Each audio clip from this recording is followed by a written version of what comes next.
আমাদের সবজি বাগান, এখানে টমেটো গাছ আছে, বেগুন গাছ, মরিচ গাছ, শসা। আসলে গ্রামে থাকলে সবজি কিনে খাইতে হয় না, নিজের জমিতে সবজি। এবার আমরা কোনো সবজি কিনে খাইনি, মোটামুটি সব সবজি আমাদের বাগানে হয়েছে। এখানে মরিচ আছে, ধনিয়া পাতা আছে।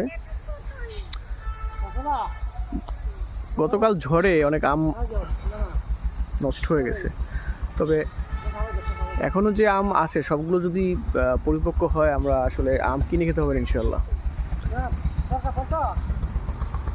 গ্রামে এই সবুজ প্রকৃতির মাঝে নিজেকে হারিয়ে যেতে ইচ্ছে করে। ইট কাঠ পাথরের শহরে আর যেতে ইচ্ছে করে না গ্রামে আসলে।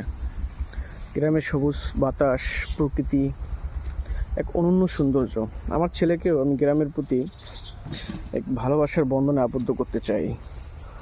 দুটোই থাকবে, শহরের প্রতিও ভালোবাসা থাকবে, গ্রামের প্রতিও ভালোবাসা থাকবে। বাবা, আপনি এগুলো কি তুলতেছেন? টমেটো পড়ে গেছে, সমস্যা নাই, দাদা তুলতেছে, আপনি করেন। পাকে না এখনো? আচ্ছা, একটা একটা আনো বাবা, একটা একটা। হ্যাঁ,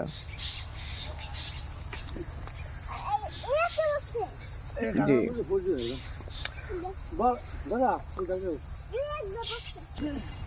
গাছে গাছে ঝিঝি পোকা ডাকতেছে।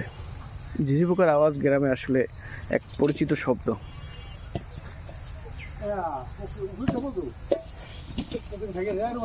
পাখি দেখাইছে না?